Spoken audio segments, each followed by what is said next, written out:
Good afternoon, everyone, and thank you for being here at the US 69 public meeting, our virtual public meeting. My name is Robin Arthur, and I'll be your facilitator for the evening. The project team is going to present for about 30 to 40 minutes, and then we'll open it up to questions. The meeting will be recorded. And then after the presentation's over, we'll open the virtual podium where you all can type in your questions, and the project team will respond verbally. You will see a prompt to type in your question in the virtual podium. The project team will review the question and read it aloud on the screen.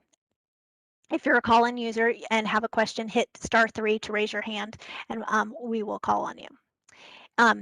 If at the end of the 2-hour time frame we haven't addressed all the questions, we will do so in writing. So at 7 o'clock, we'll cut off the questions, and for any questions that are left, we'll be responding back to you in writing.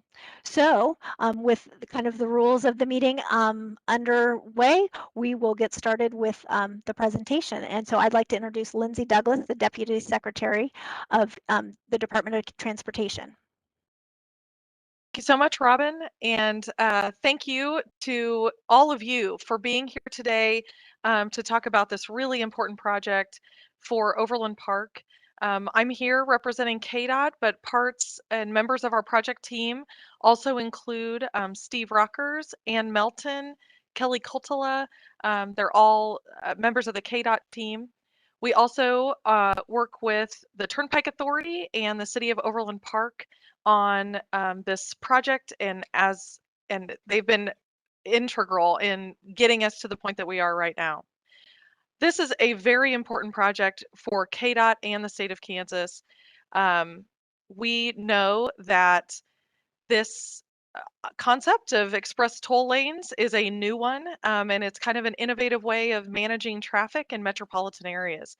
So we're really excited to share with you some more information from the last public meeting. So next slide, please.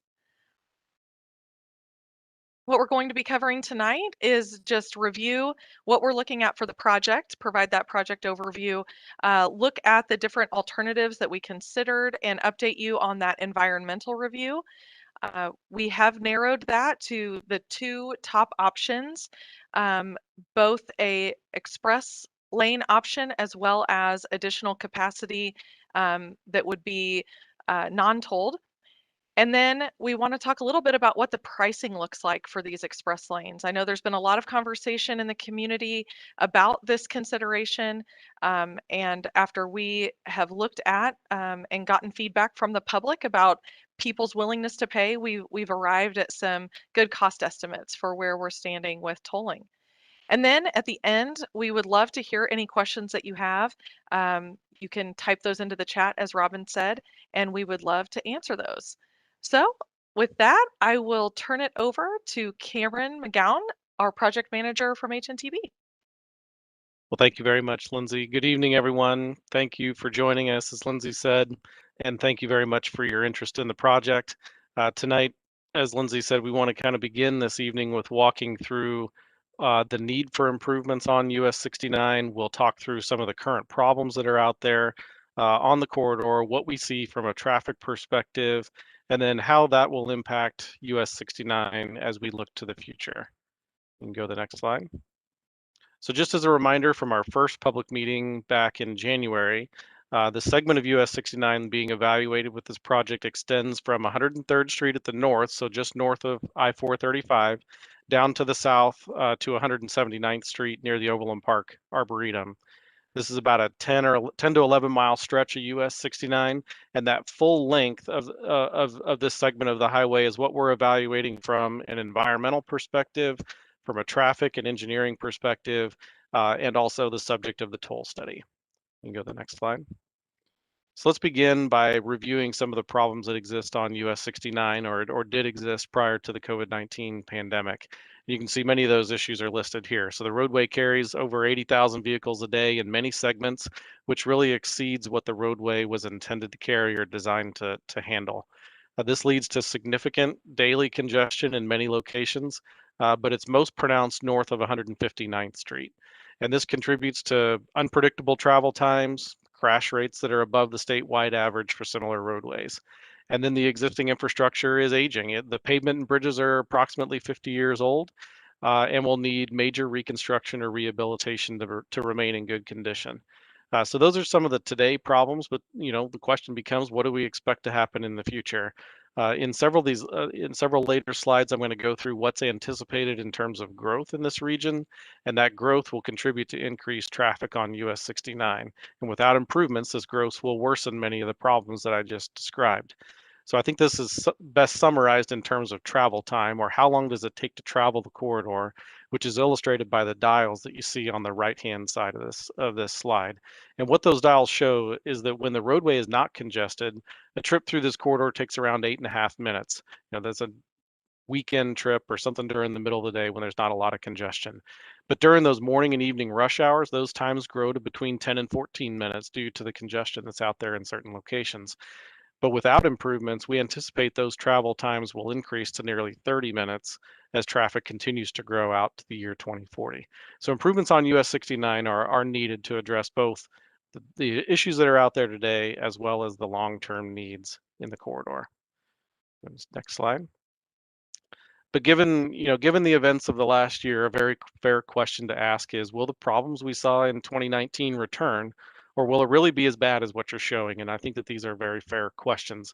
To help get at that question, our team has conducted over the last several months several surveys and focus groups asking people who use US 69, what do you expect your work environment to look like after COVID? And the survey summarized here was conducted in January when the COVID cases were still quite high in this area. And you can see by the chart on the left, 43% of the respondents at that time reported working from home 4 or more days per week. So essentially full time at home.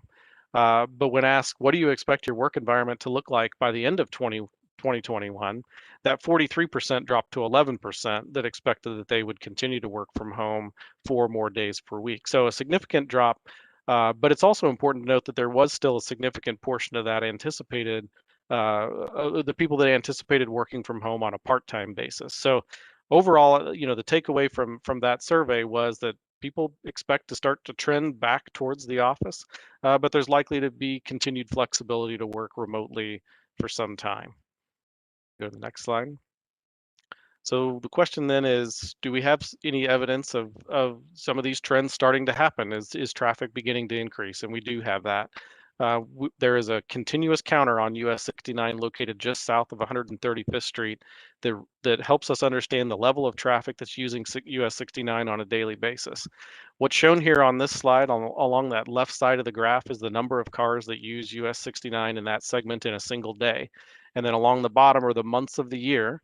And the different colored lines represent how traffic volumes fluctuate by month over the course of these several years.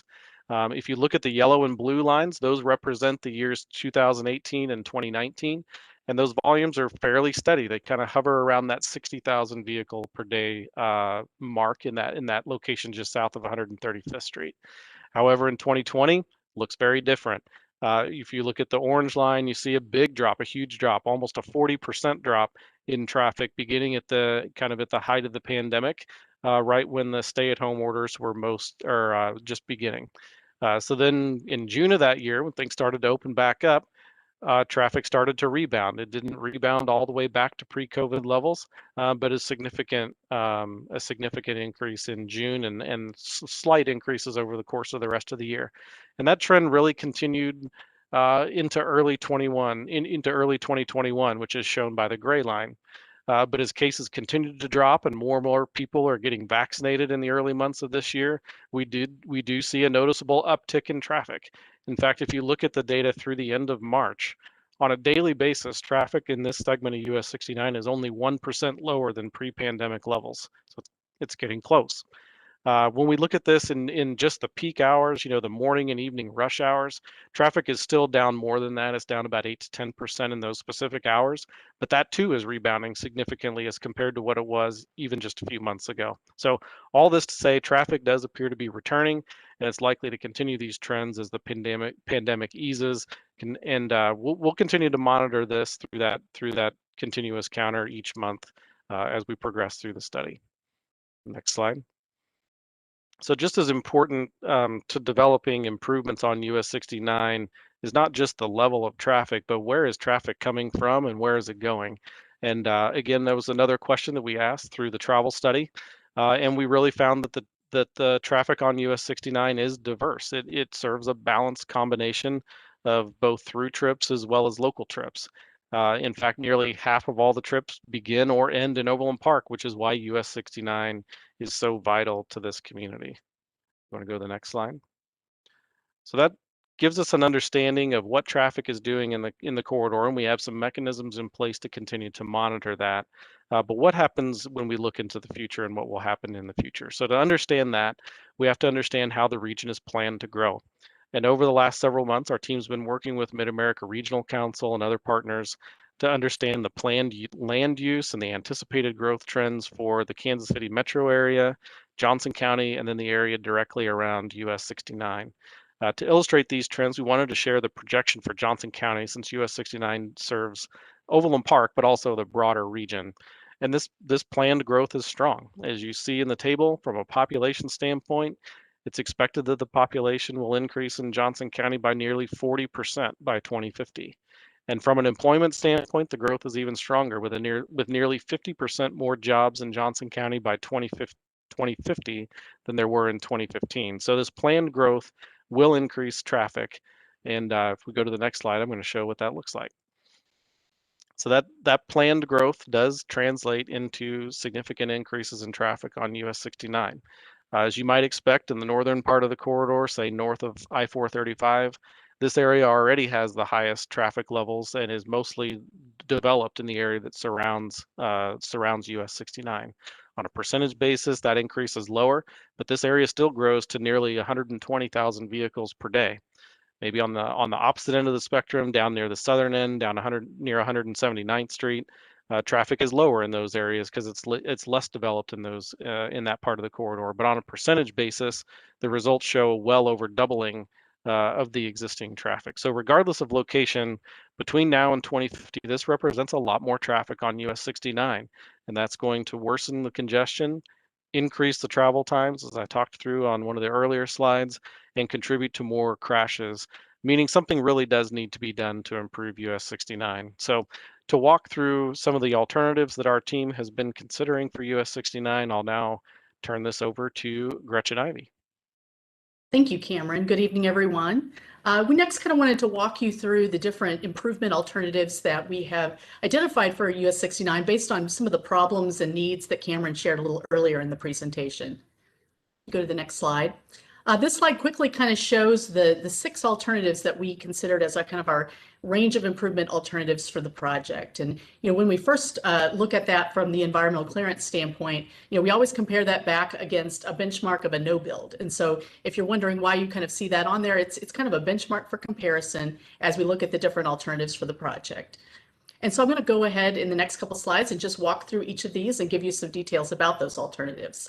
Again, that no build is really looking at just ongoing operation and maintenance of the pavement and bridges as it is today. There wouldn't be any widening to add any additional lanes, and they would only look at doing currently planned and committed projects that either the city, the state, the county, or the region kind of already has in their long-range plans. And so it's basically there for that comparison back. If you go to the next slide. We also looked at improving alternate routes. And so this one kind of focuses in on what if we didn't do those improvements to the US 69 corridor specifically, but improved other arterial roads such as Metcalf or Antioch, Quivira, Schweitzer, and some of the other parallel roads instead of improving 69. And so as we look at that, we're looking at different strategies we can do, such as can we better coordinate the signals in the intersections along those routes? Should we add lanes? Turning lanes and other types of capacity to those arterials.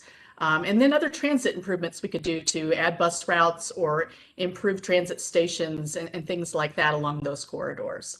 And so one thing we wanted to note, if we're looking at that strategy, is just it requires coordination with the local cities and counties or transit agencies if we were to decide to program and fund those types of improvements.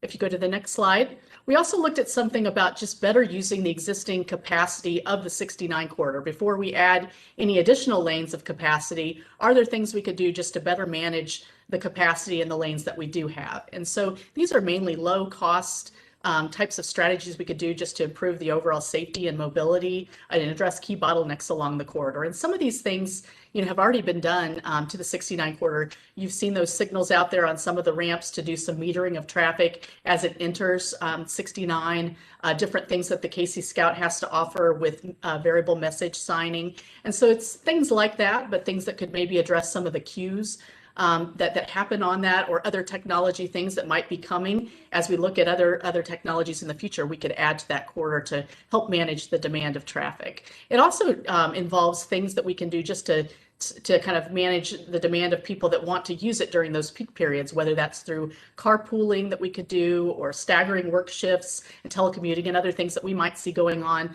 even as we work from home during the COVID situation. And so that's what that one really entails. And then the next one is really focused on things we can do from a multimodal standpoint. So when we think of multimodal, we're talking different transit improvements we could do, different things for bicycle and pedestrian modes of traffic or freight modes of traffic. And so not just the passenger vehicles that are out there on the corridor.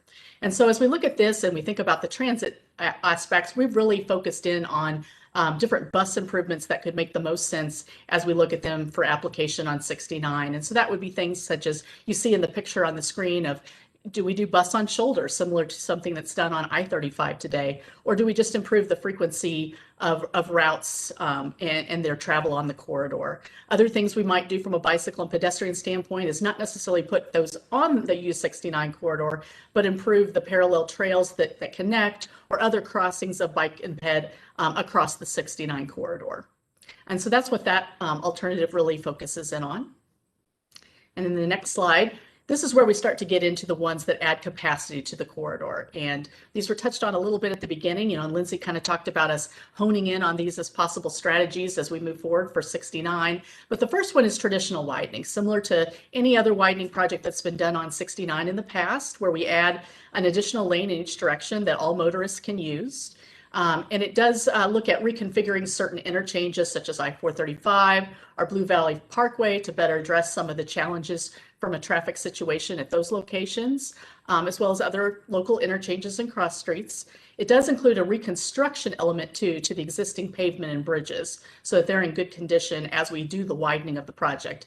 But the other thing that we wanted to note with this one is just the footprint that you can kind of see across the screen here, where it also adds what are called auxiliary lanes or collector distributor roadways in order to add some additional capacity to help get that throughput on the corridor with this solution. And what those collector distributors are, if you think about I-435 at Rowe and Knoll Avenue, that's an example of what we mean, where we're really taking that traffic that wants to go between closely spaced interchanges and having them filter through those collector distributor roads. And so it does make a bigger footprint as we look at this particular alternative. If you go to the next slide then, this one really focuses in then on the express toll lanes that we've been talking with you about at the last public meeting, and that we're going to share a little bit more information on as we move forward in the presentation. But this one is similar in nature to the traditional widening, where it will add an additional lane, in each direction of travel on the facility as well. But that lane will be, managed based on the congestion levels to give a reliable corridor trip, and it will be done based on pricing through a mechanism like tolling. And so really we're focused on making sure that one lane of traffic, and you can see it on the exhibit here, kind of in that express lanes is kind of designated and separated by a buffer separation from those, what we're calling the general purpose multi-use lanes. And it's really going to be, managed to make sure it provides a congestion-free, reliable trip in the long term. It also includes all of the types of interchange improvements that are with the traditional widening solution at those locations, and it also reconstructs the existing pavement and bridges along the corridor. But the one other aspect it adds, as you can see, that it has a smaller overall footprint for its alternative, and so that means less infrastructure overall that we'd be building with this particular alternative. If you go to the next one.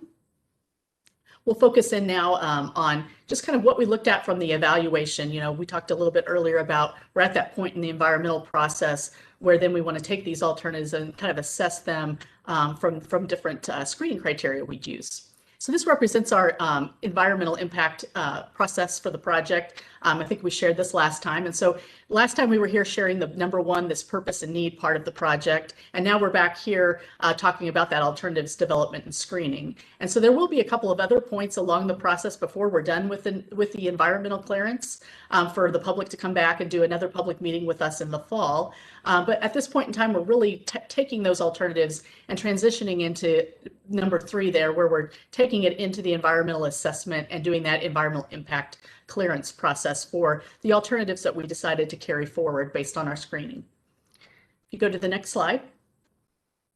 So this is the screening criteria then that we have used to do the kind of high level screening of the initial range of alternatives we have for the project. And so the first filter we always go through is the purpose and need that we've set for the project. Does it meet the purpose we wanted to serve for the project and the needs or problems we're trying to address? And so that's what we're really going to focus in on and talk about more in a moment.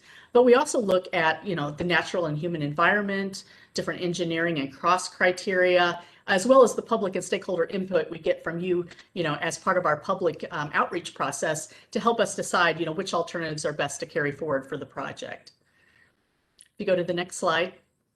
I wanted to kind of just refresh everybody on the purpose and need. We shared this last time and got everybody's input, but it's really, you're going to see these elements across the screening matrix when we show how we screen the alternatives here in a minute. As you can see, they're improve safety, reduce congestion, promote sustainability, provide flexible choices, and accommodate local and regional growth. Okay. And so this represents kind of the screening rating system that we use. So when you see the matrix, you can kind of look at it like a stoplight. Red means stop and green means go. And so as we kind of look at that, if you're looking at the red criteria, it's representing things that might have a higher impact to the natural and human environment or less achievement of the overall purpose and need. And when you're in the gray range, that's giving kind of a moderate impact for those things or a moderate benefit. And then when you're in the green, you're really looking at lower impacts and a higher achievement of the purpose and need that we've set for the project. And so as you kind of see the matrix here in a minute, you can kind of be watching for that rating criteria. And so this represents the screening that we did against the purpose and need. And we always focus in on screening first and foremost against the purpose and need we've set for this project, because if it doesn't meet our purpose and need, we don't necessarily carry it forward and continue to consider it for the project. And so as we looked at it here, you can kind of quickly see at a glance that those alternatives that don't offer capacity or traditional lane widening or express toll lanes, they don't have that capacity element, they're scoring or rating a little bit lower against our purpose and need that we've set for the US 69 project. And you can kind of see the purpose and need elements are listed there across the top of the matrix, and then each of our alternatives is located here on this left-hand column.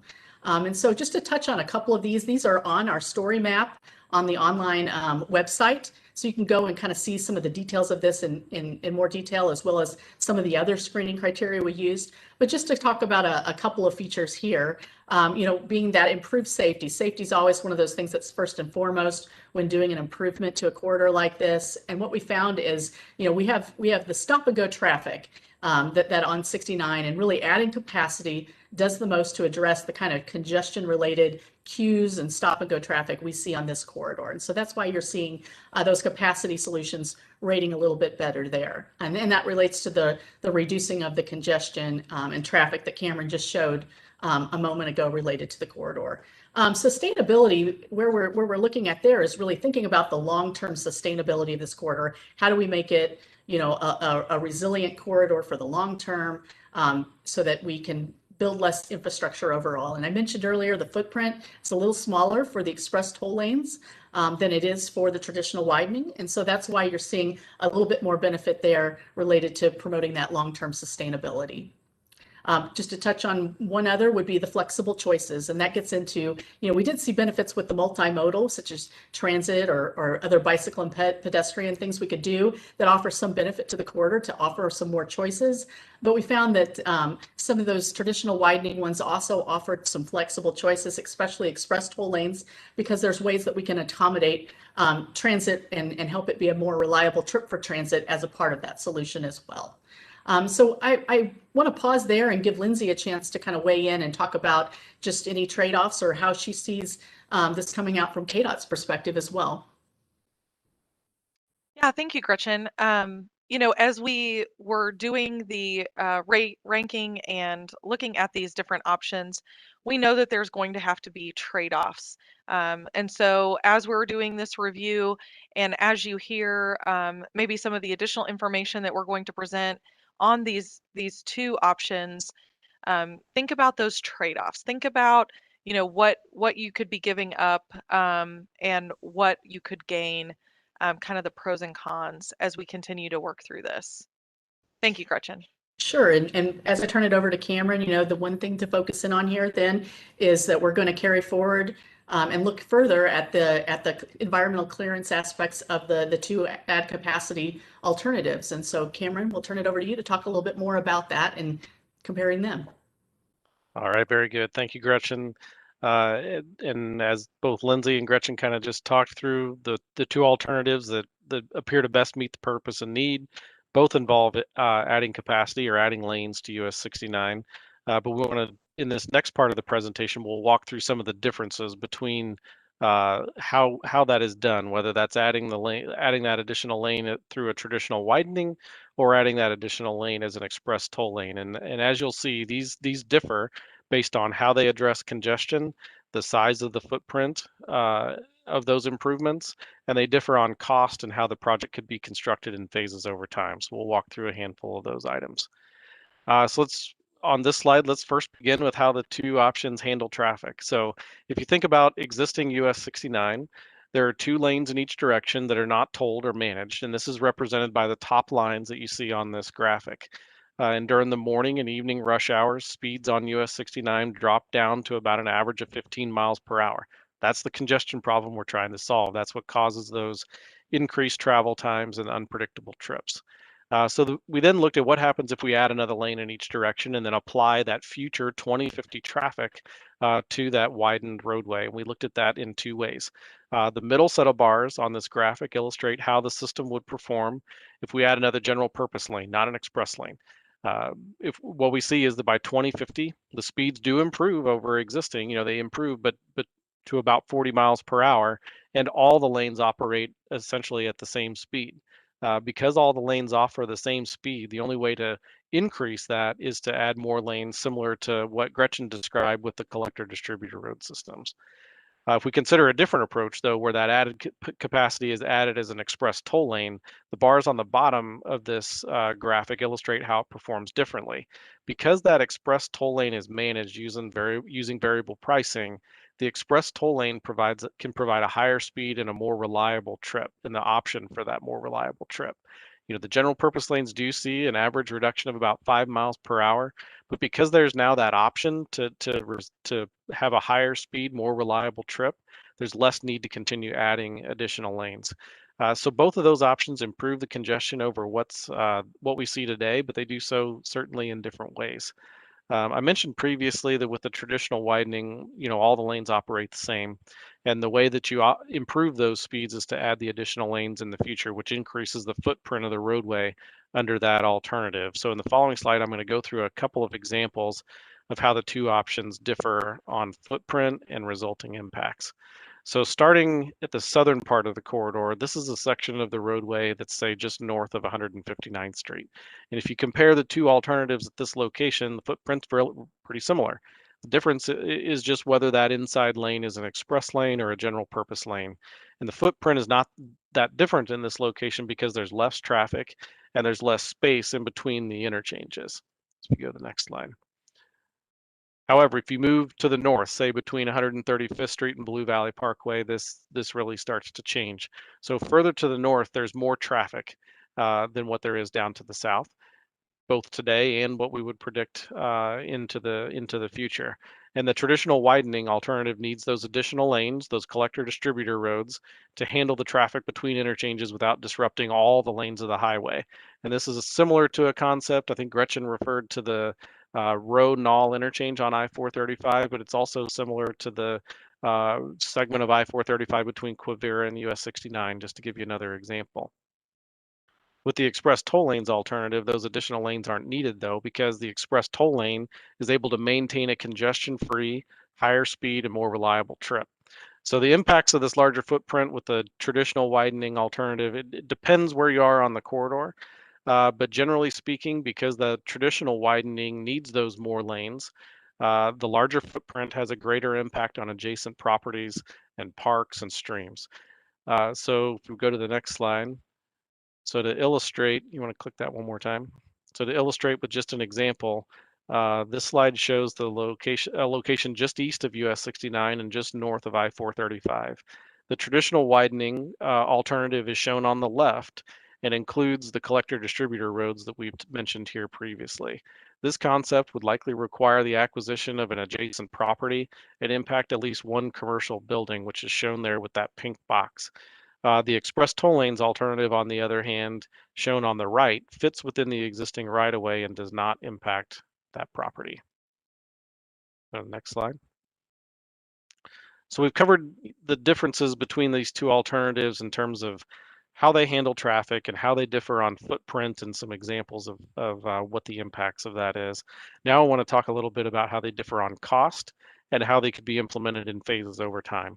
So if we look first at the express toll lanes alternative, the graphic, the left side of this graphic shows how the overall corridor improvements could be broken into phases, with each color representing a separate phase or a separate construction project. To operate successfully, express toll lanes must be long enough to provide a noticeable travel time benefit and enough room for drivers to safely enter and exit the express lanes. So a short express lane doesn't provide that benefit. So for that reason, the first phase of an express lanes alternative needs to have length. It needs to extend that corridor length from 103rd Street to 151st Street. And that means that the remainder of the improvements can also, that make up beyond just the phase one project, can also be constructed in fewer phases. If you look at the other side of this, slide, with a traditional widening approach, there's less need to construct the larger phases than there is with the express toll lane alternative. The size of each one of those phases really is more dependent on funding, ability of the community to provide a local contribution, and a series of other factors. But with this approach, the overall corridor improvements could be constructed in as many as 9 phases as compared to the 4 phases with the express toll lanes alternative. So from a cost perspective, the traditional widening alternative does allow for smaller, less expensive initial phases, but the additional lanes and bridges needed with the traditional widening alternative and the inefficiencies of breaking that up into more and more smaller phases, it has the effect of increasing the overall construction cost as compared to the express toll lanes alternative. So from a construction cost perspective, the express toll lanes alternative appears to be the better cost value. Go to the next slide. So from an implementation perspective, we also need to consider the impact of disruption to drivers because of construction on US 69. Generally speaking, fewer separate construction phases could mean fewer years of disruption out on US 69. And with the express lane alternative, these fewer phases are a necessity to make that operate successfully. With the traditional widening approach, those improvements could be broken into smaller phases and construction could be extended over a longer period of time. So I want to, at this time, maybe we've walked through some of the differences between these two alternatives. I want to turn it back over to Lindsay here for a few minutes and start the discussion about potential pricing on US 69.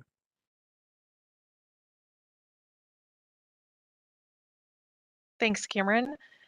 Go ahead and go to the next slide.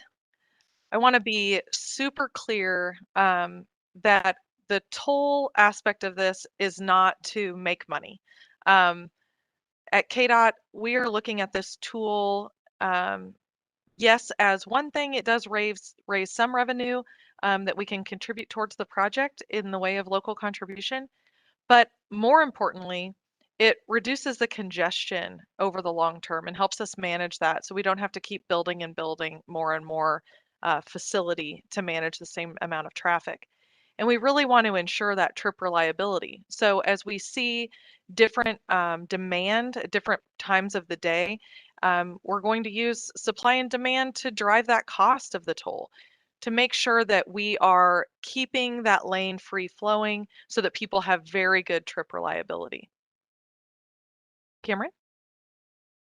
So as Lindsay mentioned, the way that pricing is set on express lanes does differ. It's based on supply and demand. And just generally speaking, if you look at the times of the day when there's more traffic on the corridor, so those morning rush hour and the afternoon rush hour, you'd expect the pricing to be higher during those times of day in order to make sure that you're managing that congestion appropriately. And so if you think about this from a supply and demand perspective, we have essentially a fixed supply, one lane in each direction, and the demand, the level of traffic fluctuates throughout the day. So to ensure that the overall roadway performs the way we want it to perform, the price has to change in alignment with the traffic. So if you flip to the next slide. So again, as Lindsay mentioned, the objective is to provide the best performance on US 69. And because of that, the toll rates have to be carefully balanced with the level of traffic. If the tolls are priced either too high or too low, the roadway is not going to operate as desired. So if the tolls are set too high, higher than drivers are really willing to pay, then very few users will use the express lanes. If you look at the top line of this graphic, those gray bars, you can see that the express toll lane is nearly empty and the general purpose lanes become congested. If you look at it from another perspective, if the tolls are set too low, as what's shown by those middle bars of this graphic next to the blue box there, too many drivers use the express lanes and all the lanes become congested, and the roadway essentially performs no differently than if you just built another general purpose lane. But when the pricing is set correctly and balanced with the level of traffic, there's good use in the express toll lane, which removes traffic from the toll-free general purpose lanes, and the express lanes are not overused such that the speeds drop below where we want them to be. So that's what we're really looking to achieve with the development of potential toll rates on US 69. So let's flip to the next slide. So balancing, like I said, balancing those toll rates to manage the congestion, again, varies based on different times of the day. Shown on this graphic here are the anticipated toll rates for some selected trips on US 69. As you can see, the toll rates, they vary based on time of day, as well as whether the driver is driving a full-length trip, so a full, say, 6-mile trip between 151st Street and 103rd Street, or just a portion of the corridor. So I want to walk through a couple of these, beginning with say a northbound trip in the morning. So if someone enters US 69 near 151st Street, drives the entire length of the corridor during that morning rush hour, that would have a cost of about $1.50. If someone drives a portion of the corridor, say just from 151st Street, and they get off at 119th Street, that partial length trip would be 50 cents. During the off-peak times, those midday, nighttime, weekend times, the rates drop significantly because there's less traffic using US 69, and the rates drop to 30 cents for a partial trip, 65 cents for a full-length trip. So if we look in the other direction, take the southbound direction during the afternoon rush hour, the rates increase again along with that increasing traffic. I will say the rates are slightly higher in the afternoon. We see that there is more congestion in the afternoon and a more pronounced rush hour. So those higher rates are needed to maintain good operations across the entire roadway. So I hope this provides some sense of what the cost could be for some example trips. A good question, though. How does US 69 compare against other express lanes around the country? So to make that comparison, though, we need to really think about these trips on a per mile basis, or what does it cost to go 1 mile in the express lane? So for US 69, the rates that I showed on the previous slide equate to about 25 cents to 32 cents per mile, based on the direction that you're traveling. So this slide helps illustrate how US 69 would compare against other express lanes in the United States. So this shows the peak toll rates, or the most expensive times of day on a per mile basis for various operating express lanes around the country. And clearly the rates vary, but the national average is right around 56 cents per mile, as highlighted by that green bar that you see there. Shown in the light blue is where we are on US 69, so that 25 cent to 32 cent per mile range, which is clearly below the national average. To me, this is not surprising. We should be below the national average. I mean, Overland Park does not have the same levels of congestion as places in California or Miami or Houston. where the congestion is much worse and the pricing has to be set higher in order to make sure that that travel time reliability is achieved. On US 69, we can achieve that same goal with much lower rates. Go to the next slide.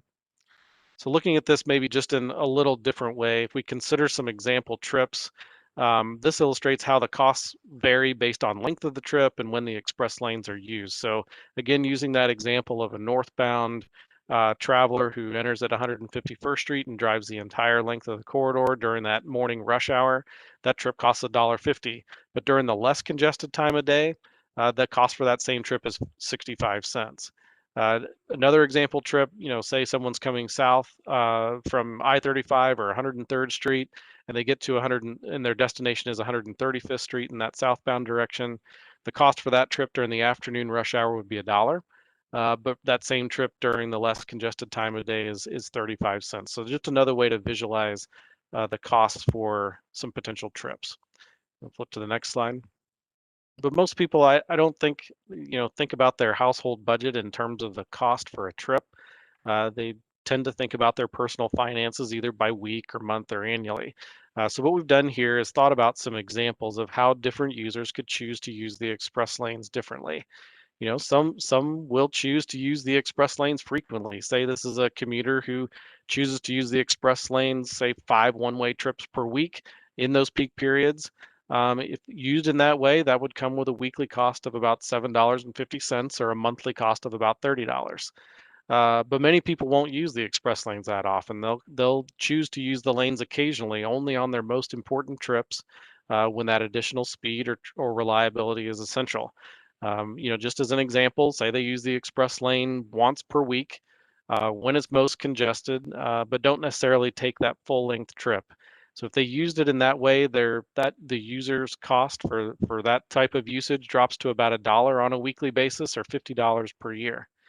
But lastly, I think it's important to point out that the usage of the express lanes is a choice. Some users will choose not to use the express lanes, and if that's what they choose to do, this comes with no additional cost, yet they still benefit from overall reduced congestion because some users are going to choose to use the express lane, which will free up the toll-free general purpose lanes as well. So again, we've highlighted just a few examples. There's obviously a lot of different combinations about how users could choose to use the lane, but the important thing is that choice is really up to the user. I'm going to turn it back over to Lindsay now to kind of walk through our stakeholder engagement activities and project schedule. Thank you. All right, so you can see here on the timeline for the project, we are at public meeting number 2. So we're right there in the middle of April.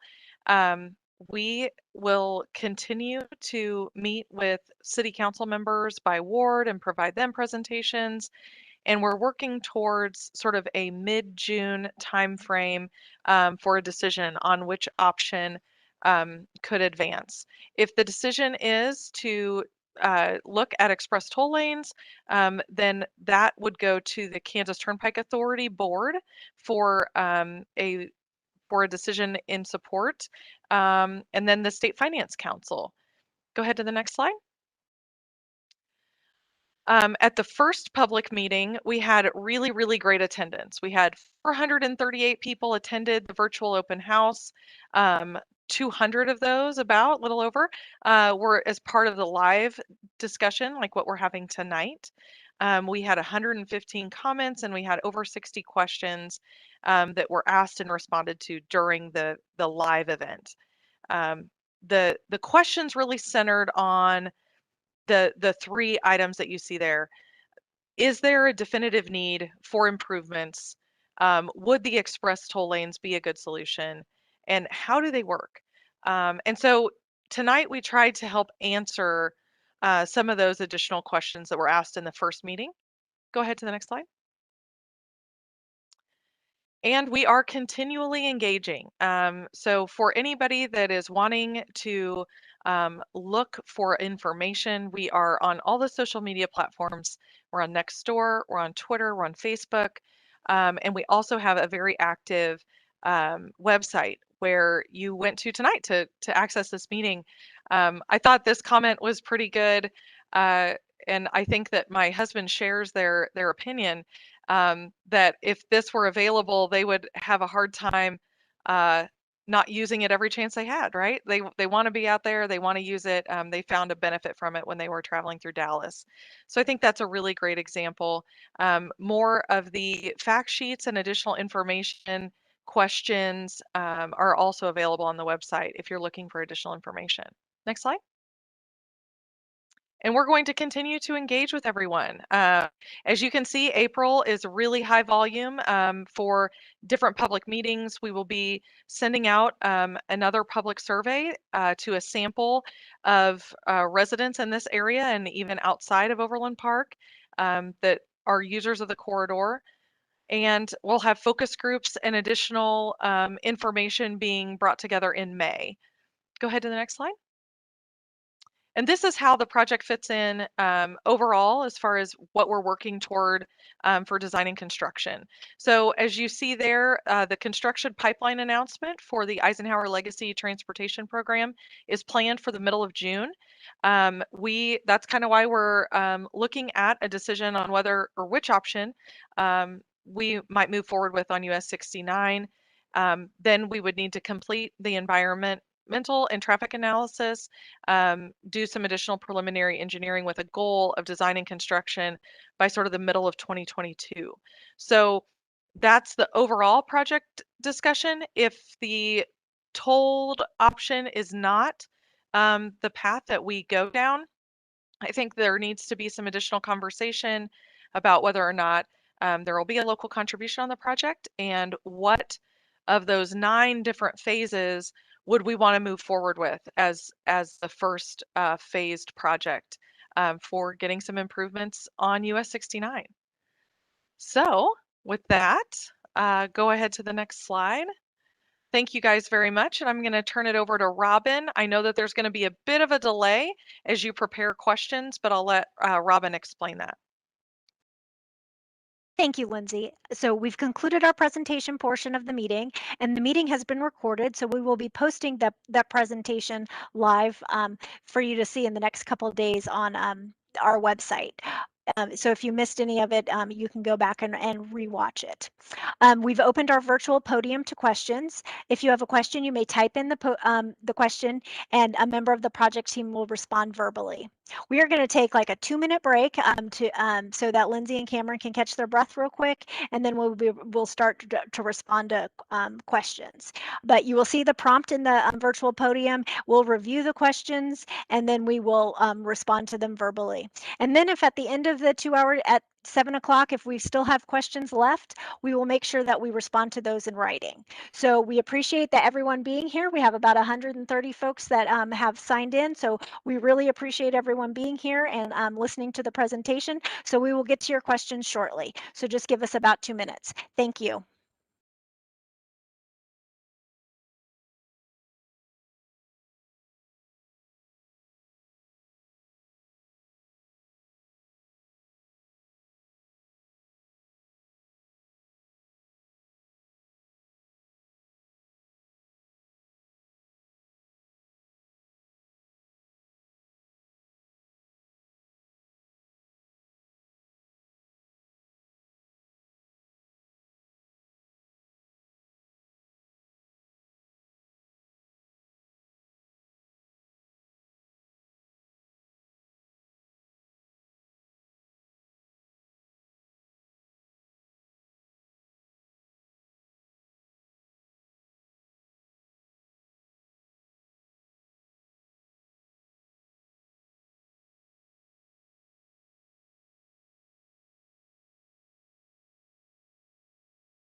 All right.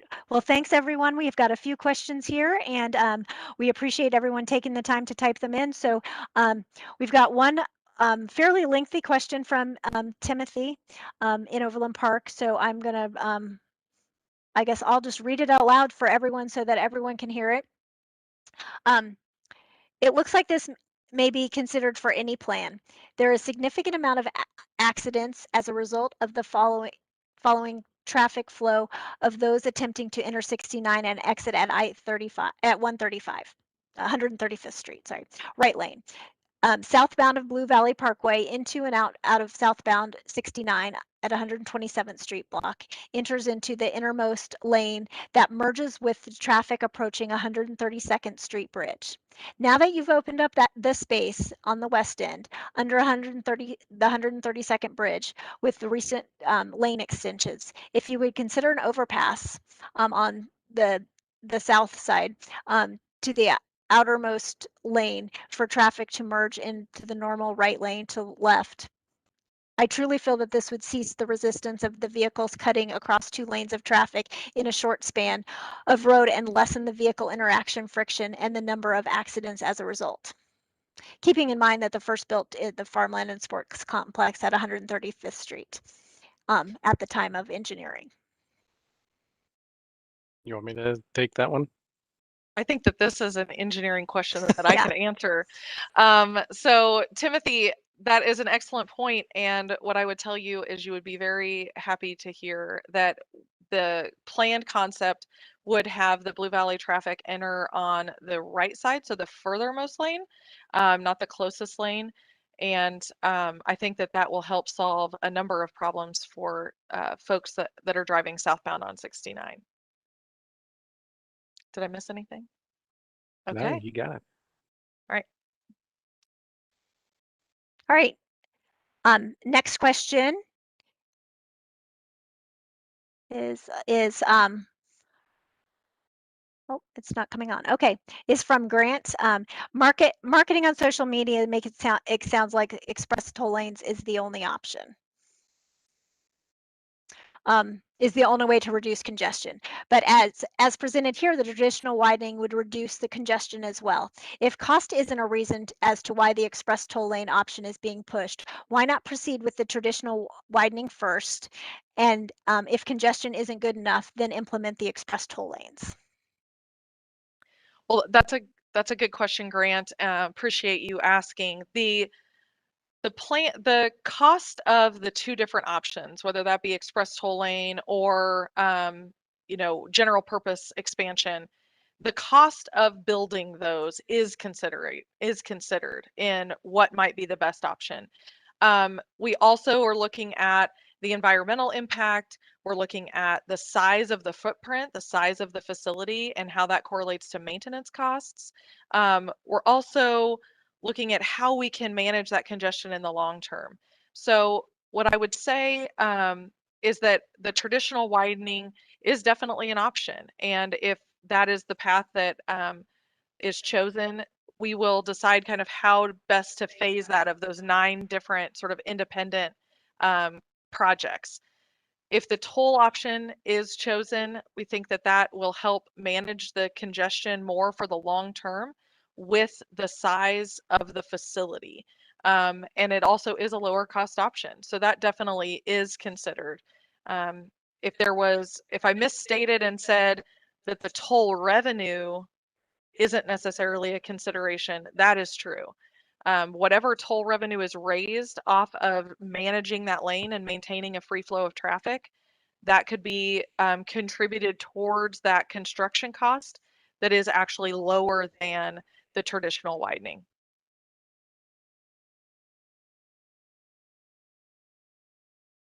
All right, next question. Will there be a public comment period on the environmental assessment? And if so, when will that be? And when will the EA be completed? So yes, there will be a public comment period on the EA.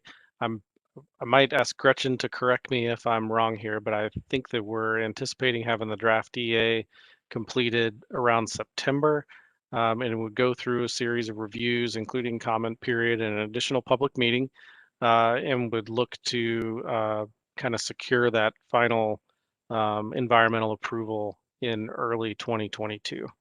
Gretchen, did I misspeak there on schedule? Yep. All that sounds on track. And yes, with an EA, there's a required 30-day comment period. So that will happen in the fall with, just like you said. Very good.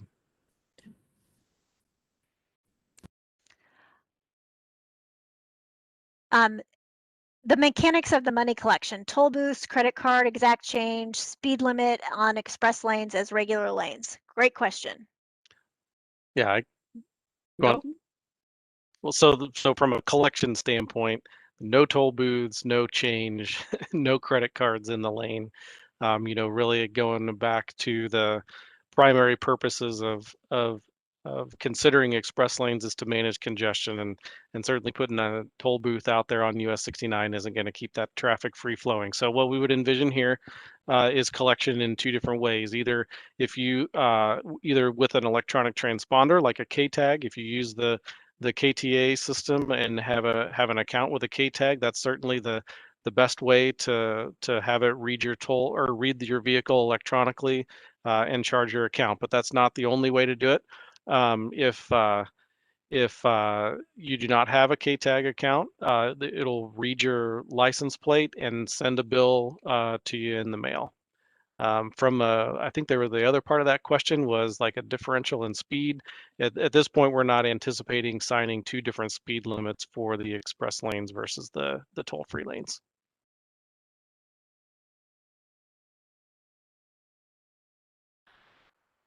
Everyone would agree that US 69 needs major updates. Why didn't KDOT prioritize this project earlier?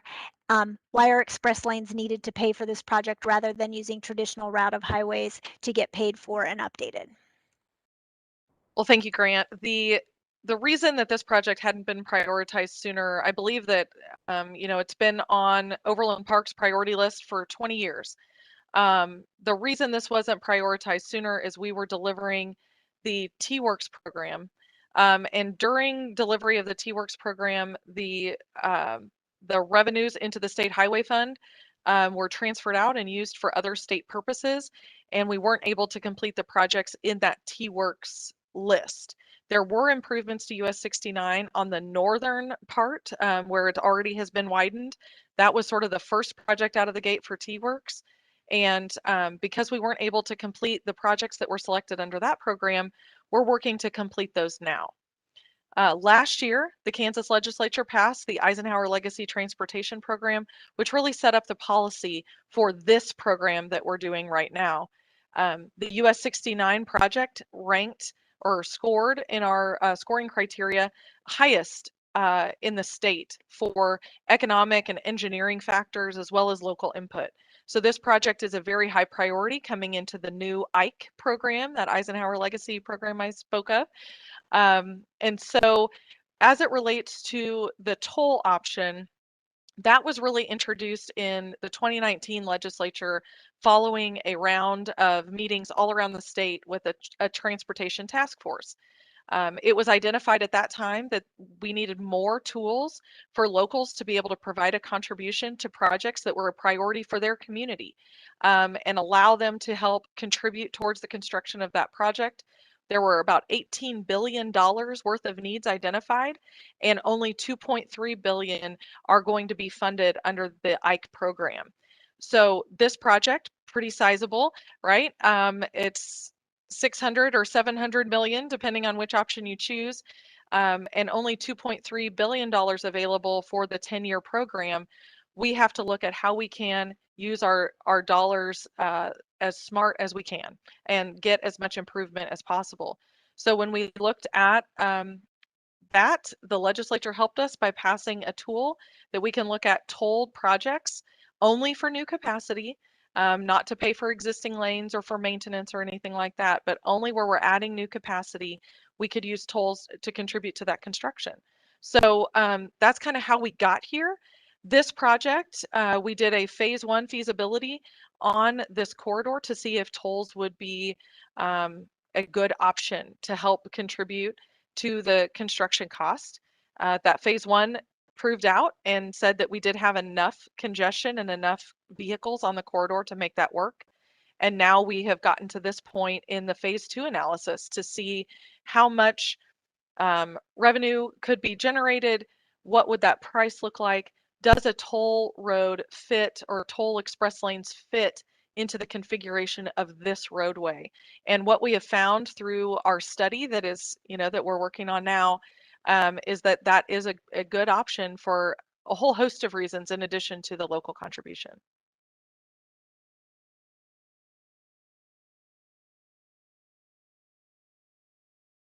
Why is there no option to control development of southern Johnson County, which is a significant cause of the increased congestion? So I think that is probably a good question for the city. KDOT doesn't have any control over development plans or kind of how a community decides to zone or how they build out. What I would say is I do know, and through this project, we use this information in our traffic projections, that in southern Johnson County, they're looking at less dense development on the corridor. And even with that planned less dense development, we are still seeing increase in traffic projections. I think this community has been very successful at attracting jobs, and people want to live here. And so we're continuing to see that growth and that demand through traffic as well as other needs in the community.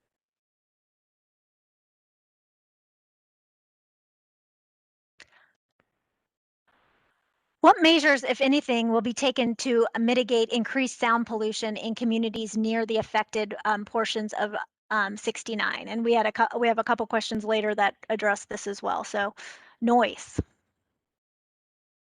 You want me to take that? Okay, so as part of any environmental assessment, we do analyze the potential noise impacts, and we will be doing that here. And that's really true regardless of which option moves forward. So we'll be working through that over the course of the summer.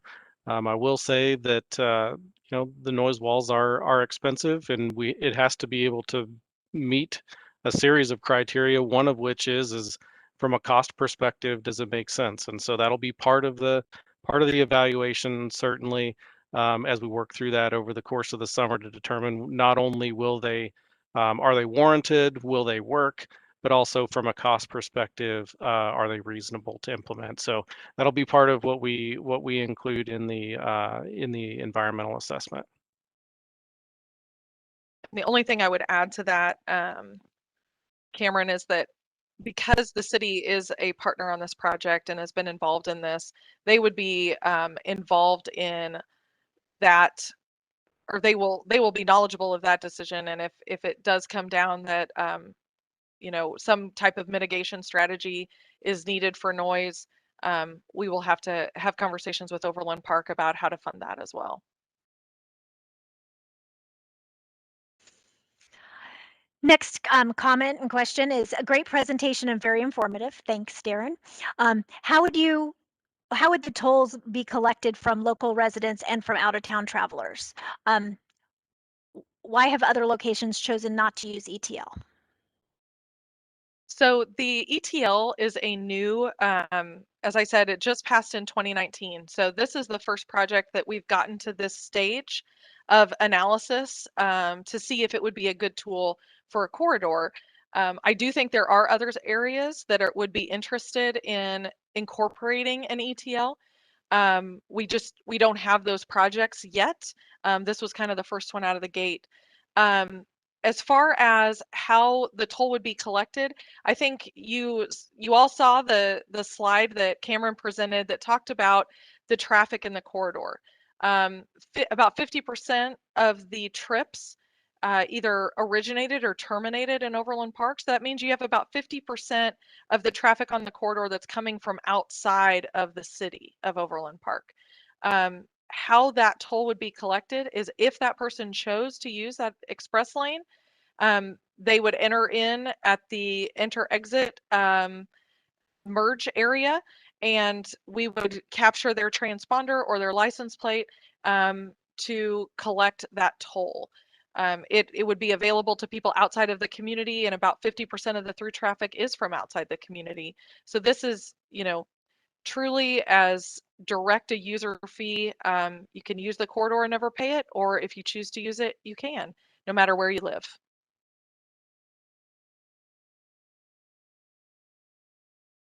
Next question, has the legislator weighed in on this project and the method of funding? KDOT funds have been rated over many, many years to balance the state budget. Is this a reason express toll lanes are being considered? Thank you, Charlotte. The legislature has, different members have expressed, support for the need for improvements on US 69. They certainly, it was passage of legislation that allowed tolling to be looked at as a tool. And I think that was really, there were, funds transferred out of the state highway fund. But I think that the legislature saw where communities have already been contributing to projects, for the last several programs, 3 decades, where communities have come to the table and said, hey, if we chip in on this, can we get our construction done sooner? Maybe it's holding back development. Maybe it's,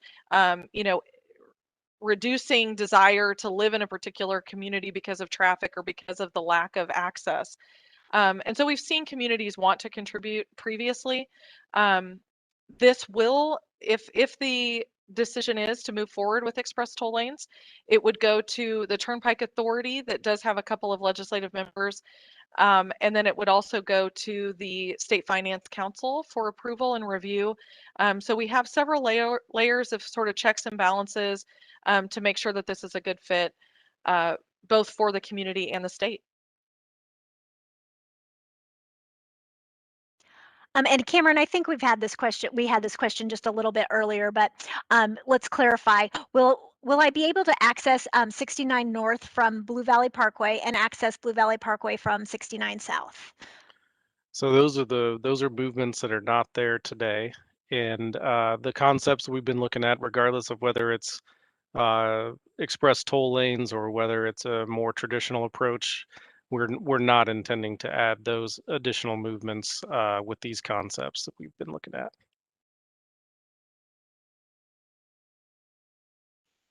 Okay. Does the toll express lane have access for entry and exit to all current access points?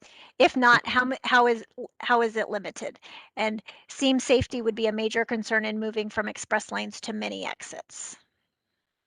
Yeah, so this is you bring up a good point here.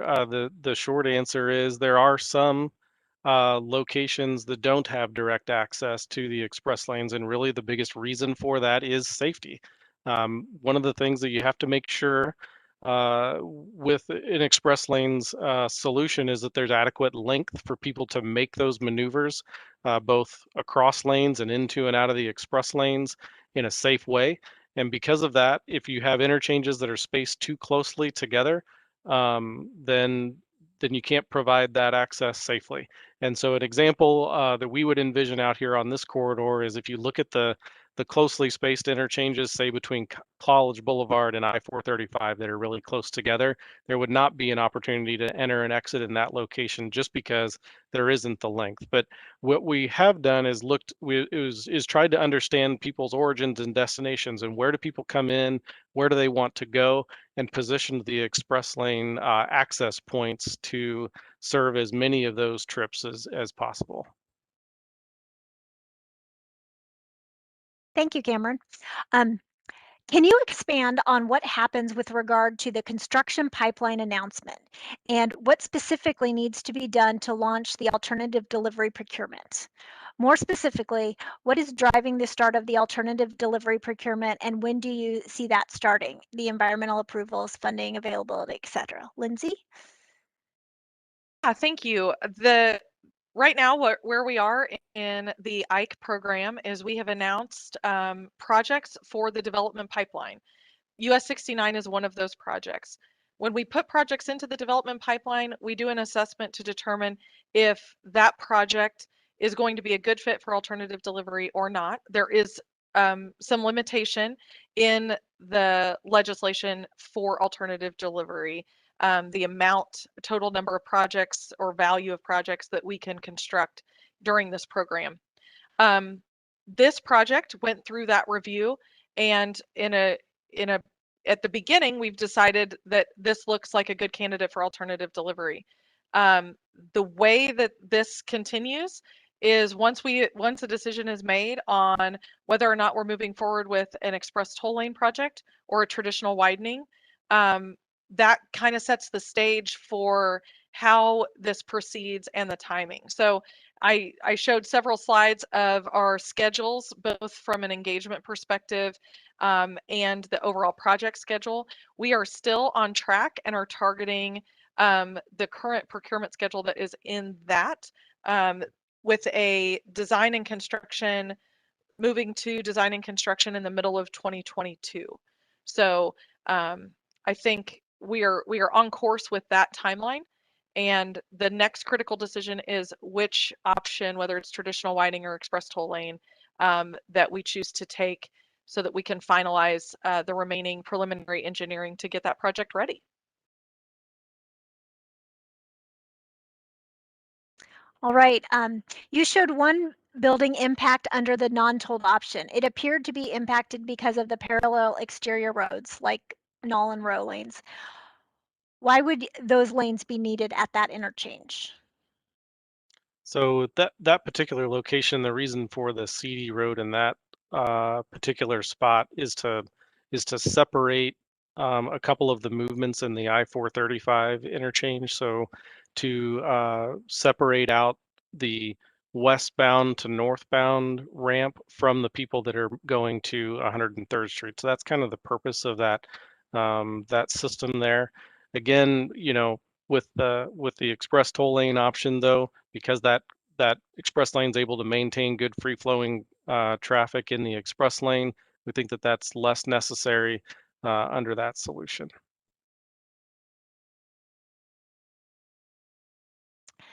You gave an example of the cost for a user that would make 5 one-way trips a week. People who live south of the project and work north of it would be making 2 trips a day. Does that mean that such individuals using the express lane option would have an annual cost of over $700?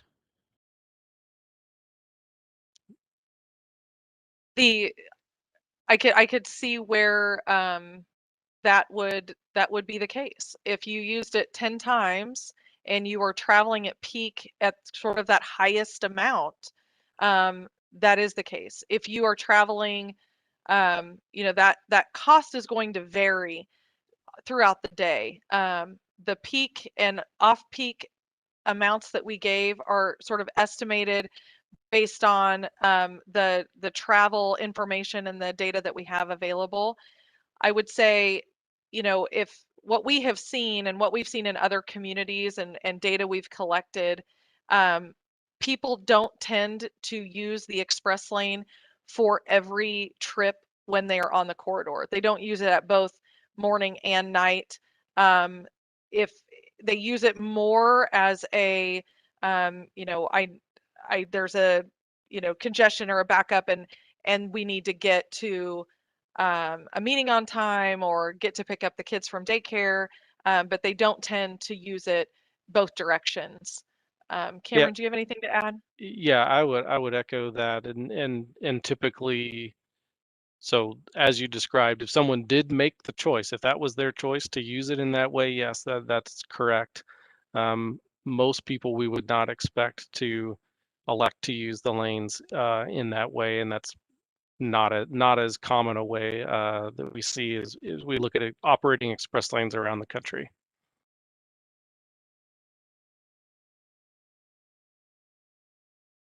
Has HOV lanes been looked at instead of a toll lane? Yeah, so this is something that we had looked at a very high level. There's a couple of things that maybe an HOV lane leads us to believe that might not be the best solution here. One of which is you look at HOV lanes around the country, a lot of those that were implemented are now in the process of being converted to hot lanes or high occupancy toll lanes. And the reason for that is there were a lot of HOV lanes built around the country, and what happened is they built them and then they had a very low level of usage. And essentially they had those lanes that were sitting empty while everybody in the general purpose lanes was not moving. So they've moved towards allowing maybe an HOV provision, but allowing single occupant vehicles to also use those lanes. I think as we look at the way that users currently use US 69, there's nothing that we see that leads us to believe that HOV lanes would have a high level of usage. And so again, if our objective is to really best manage congestion across all lanes, we want to make sure that as many people as possible have that opportunity to use the express lanes, and go in that direction as opposed to HOV lanes just provides a better opportunity for more people to use the lanes.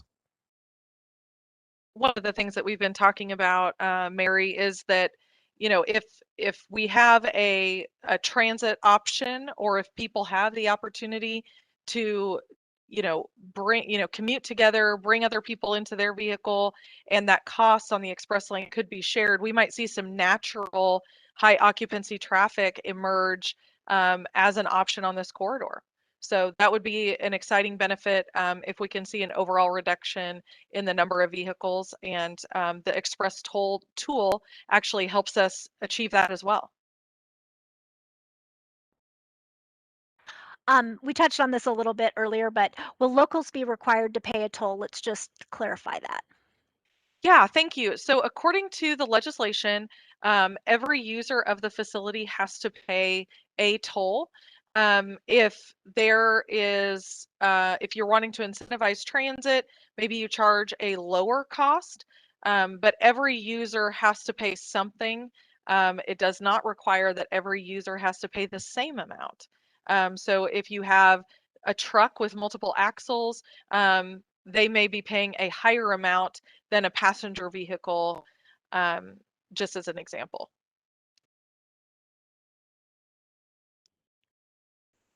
What are the general times for morning, mid-morning, and afternoon pricing? Yeah, so the examples that I showed, those example toll rates that I had shown are in those highest volume hours or the highest traffic hours. So in the morning, that's 7 a.m. to 8 a.m. essentially. In the afternoon, it's more like 4:30 to 5:30, I believe. Now, so we just kind of talked about the peak rates. We would anticipate an hour before then and an hour afterwards of something in between those midday rates and the peak rates. So something kind of in those hours leading up to and coming out of the peak period. But then in the rest of the day, they would operate close to those lower rates that I showed for the midday and weekend rates. I think it's important to add, and that when you're operating in that express tolling corridor, we're not going to have a specific rate set due to the time of day. It's really going to be driven on the amount of capacity that's available in the lane. The more capacity that's available, the price will be lower. The less capacity that it is available, the price will be higher. Just to try and manage the number of vehicles entering in at that given time. So here's another question on noise barriers. As you're aware, many of the residents along the or near the corridor, what are the plans that exist for sound barriers? And I think you've addressed that. Anything else you would add to it? No, that's part of what we'll be looking at over the coming months. All right, so we'll move. And this is HOV or bidirectional lanes considered. Speed limits on express lane, how will tolls be collected, what method of separating the express lanes from the normal lane, and how many express lanes possible. So we've addressed some of those, but a couple of those, I would say the bidirectional lanes considered to start Yeah, with. so on the bidirectional front or a reversible lane, this is a strategy that's been done other places. The thing on US 69 is the peak direction traffic is not as peak direction as you might think. Particularly if you look in the afternoon, there is heavy congestion in both directions. And for that reason, we really feel like that a bidirectional solution wouldn't be all that effective here on US 69. Can we go to some of the speed limit on the express lane? I touched on that previously, but we're not anticipating, signing or setting a different speed limit on the express lane versus the general purpose lanes in terms of how tolls will be collected. We touched on that a couple of times, either via a K-tag or a similar type of electronic transponder or by reading license plates. On the method of separating the express lane. So what we are evaluating on this corridor is what's called a buffer separation. So it doesn't have a hard barrier. It doesn't have any physical object that is in between the lanes. What we would anticipate somewhere around a 4-foot wide, extra wide separation in the pavement between the express lane and the general purpose lane, just to make sure that it's properly delineated, and then striped with heavy double white striping in that area where traffic is not intended to move between the express lanes and the general purpose lanes. And then how many express lanes possible? The configurations that we've been looking at are just a single express lane in each direction, one lane in each direction.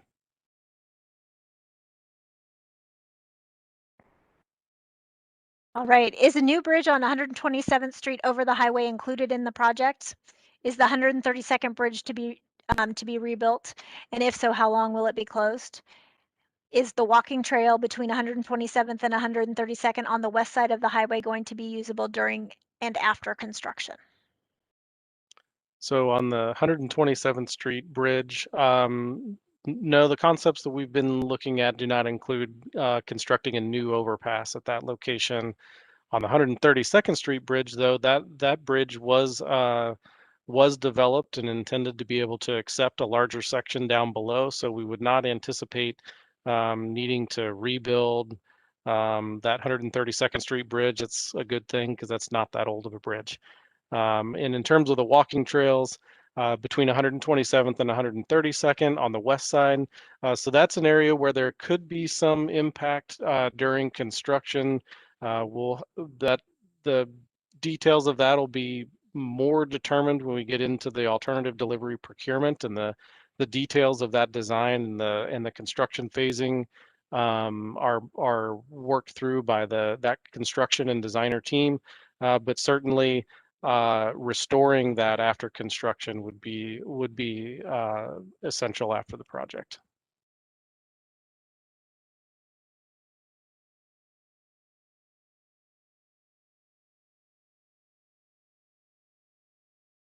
I-35 has never put in a toll lane, and it has more traffic. Why does 69 need a toll lane? Need a toll? Well, I think as I stated before, the toll as a tool to manage that traffic just became available to us via legislation in 2019. I do think that as a previous traveler of that corridor every day, I understand kind of the question, and there certainly is a significant amount of traffic. And what we have heard from folks in the area as we move into the next round of local consult is that the issues on I-35 and issues on K-10 are going to sort of rise up and probably be priorities in this region pretty soon. So we'll have to look at what those improvements might look like, and if those communities are interested in considering a toll as a way of both providing a little bit of money for the project and also helping to manage traffic. So kind of to be determined on any future project on I-35. Okay, next. I'm not in favor of the expressway because it does not treat low income people equally. Allowing people who are willing to pay more or who have higher income to take the advantage of the benefits of the express lane more than someone who does not have that disposable income. What is the best way for me to express my opposition to this plan and preferring building the general lanes for all forms of traffic to use? Well, I do think so. You voicing your opinion and including this question in this meeting is definitely is being noted and is being included in sort of the record as we are, recording this and taking additional comments and questions on the website. So please keep that, you know, keep your voice being heard, continue to engage in those platforms and in future public meetings as well. I would say one thing that we have seen is that there are options for people to use the express lanes. Maybe not an everyday thing, maybe not even 5 times a week, but occasionally, if you're really needing to get to an appointment or to work, it is an option that provides that more reliable trip. And I appreciate your perspective, and we've got it noted down, kind of your position.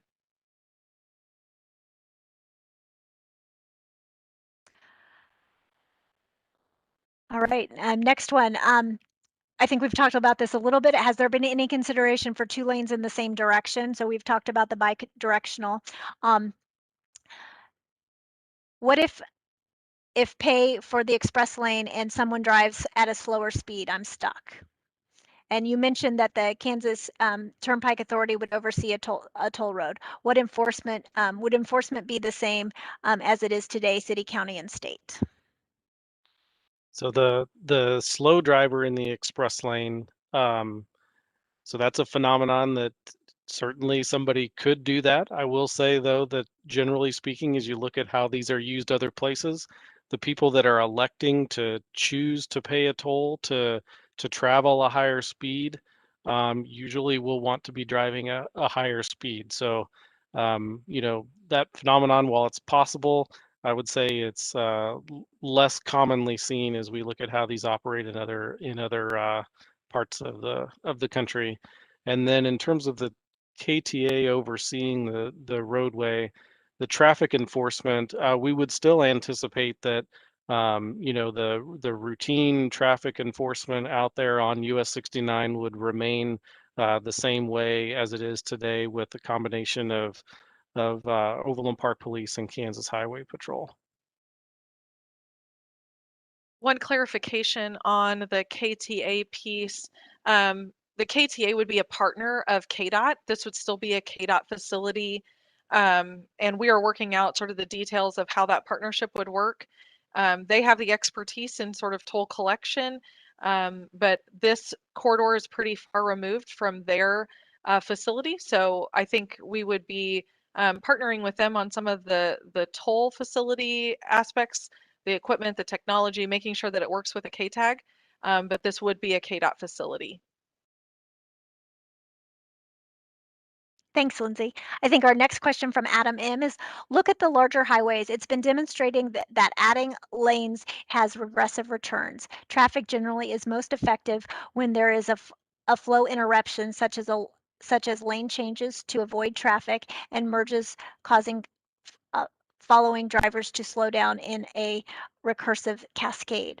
Specifically, this is exaggerated on the Blue Valley Parkway to 135th Street exit, where 69 South's right lane ends and Blue Valley Parkway requires 2 merges. Why is a plan that omits a 3rd lane that focuses on correcting interchanges and creating collector distributor feeder roads not submitted? So I would say on the point on the Blue Valley merge, you're 100% right on that. That configuration is a challenge today. It has some lane continuity issues that really does contribute to some of the backups that we see there. And really, any of these options, I think, would address that configuration that we know is an issue. In terms of like some of the other options that maybe focus less on adding additional lanes, but are more focused on correcting interchanges and some of these, I'll say like bottleneck type improvements. Those are part of what is part of that solution that Gretchen walked through. That's trying to make some more minor and technology related enhancements to try and get more out of the existing roadway. However, what we found is long term, as the traffic continues to grow, those types of improvements won't be sufficient to fully address the congestion. Since the opening of the 159th Street interchange to 69. The traffic has expanded a lot in a short amount of time south of 151st. Why is 151st the southern cutoff? This seems short-sighted. I can do it or you can do it. Go ahead. Well, one piece of it is that we had to look for sort of a logical point for this phase of construction. And there's a pretty dramatic difference in the traffic seen at 151st Street and the traffic at 159th Street. We do acknowledge, though, that the entire corridor from 103rd to 179th is what we are looking at and exploring and studying of what improvements are going to be needed, both for near-term issues that we're seeing today and future issues that could come about with the increased levels of traffic. Cameron, do you have anything else you'd like to add? No, the only thing that I would add is that section, between 151st Street and 167th Street actually does have some improvements that we think will allow it to uh, operate well for an extended period of time, and that's the addition of some auxiliary lanes between the interchanges. So, as compared to the sections north of there that don't have those auxiliary lanes, that's maybe just another reason why the improvements are focused in that area north of 151st in the near term. According to the speed of traffic slide you showed, the traditional widening, all traffic goes at 40 miles per hour. Under the toll option, those paying go 55, while others not paying go 35. So if you have money, you'll get there faster. It seems that all drivers benefit from traditional widening. Tolling seems to favor the more wealthy and that are price elastic. Well, you bring up a good point. As we went through this, there are differences in how they handle congestion and how they handle the future traffic. The real difference is if all that is added is another general purpose lane, then the performance is the same across all lanes, and that performance is probably not where we would want it to be. The Just the biggest advantage of the express lane is it gives you the option to have that higher speed, more reliable trip. It might not be the type of thing that users choose to do on a daily basis, but when it's really important, rather than sitting there in traffic that's all going the same speed, if there is a trip that is extremely important to you, it gives you the option to take advantage of those higher speed trips.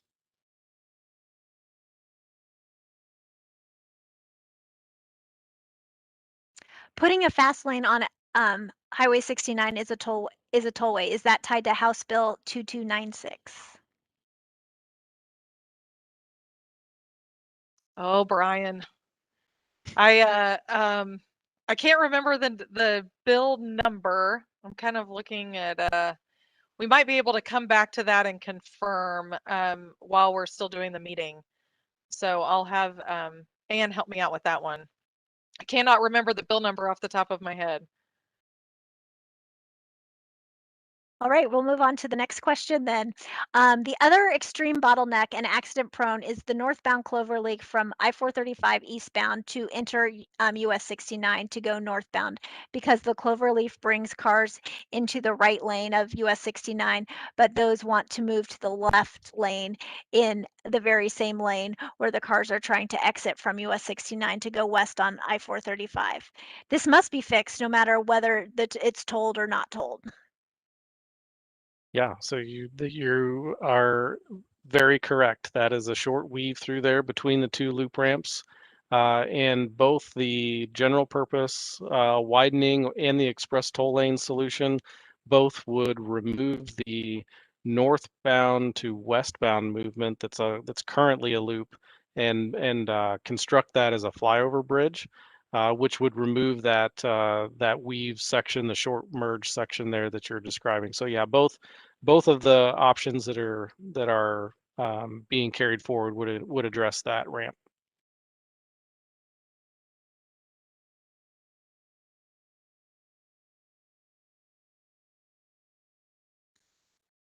All right.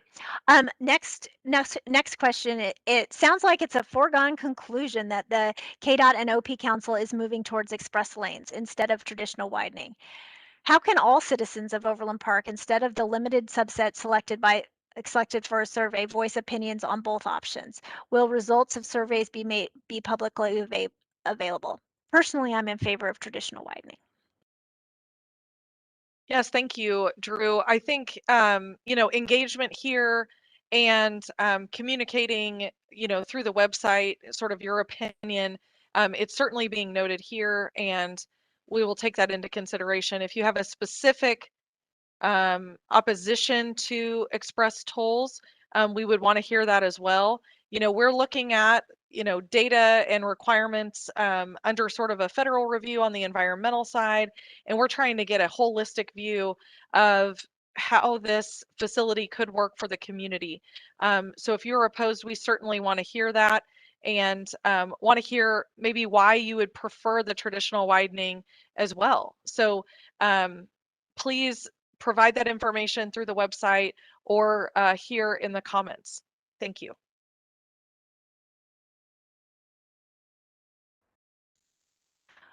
What is the thought on continuing it down through Miami County, 2 full lanes from Lewisburg rush hour?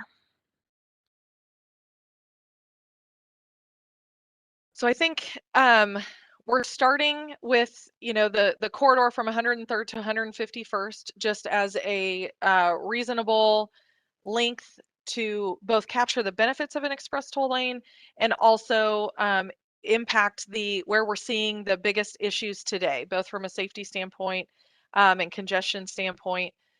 As we continue to see growth and development, whether that's in Lewisburg or points further south, that's why we're looking at the entire corridor from 103rd down to 179th.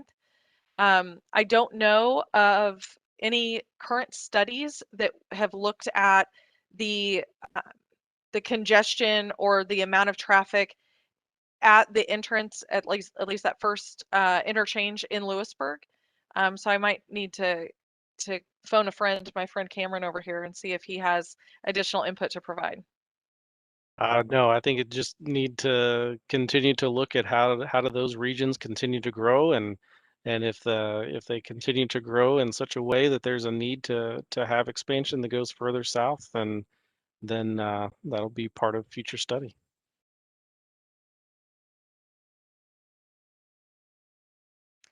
Who gets the toll money? What are the administration costs related to toll collection versus collections?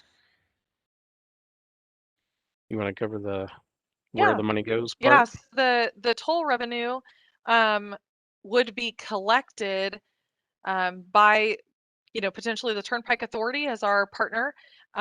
If that's the choice that we go down, and I should have said right at the beginning of the last question, nothing is decided. We are still in this review. We are still working with our partners and the city on what is the best option for this area. The toll revenue would be collected by our partner that's kind of operating that system, likely the Turnpike Authority, and then that revenue would come to the Kansas Department of Transportation through the State Highway Fund. I will mention that per the legislation, which bill number I'm still looking for, is being used only on this corridor, only on this project. This money will be collected here and stay here for the construction cost of the project. And then Cameron, did you want to address the administrative cost Yeah, on the tolls specifically? yeah. So there are costs associated with collecting tolls. I mean, the thing that I will say is especially that electronic toll collection using a K tag or a similar transponder is a very efficient and low cost way to collect those tolls. And so we anticipate that those costs are covered by the collections that would and the tolls that would be paid from users on US 69.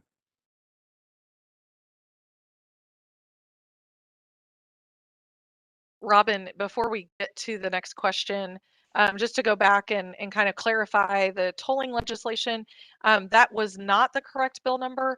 That was a bill that was introduced this year, but the legislation was incorporated into our statutes, and the reference for that is KSA 68-2120.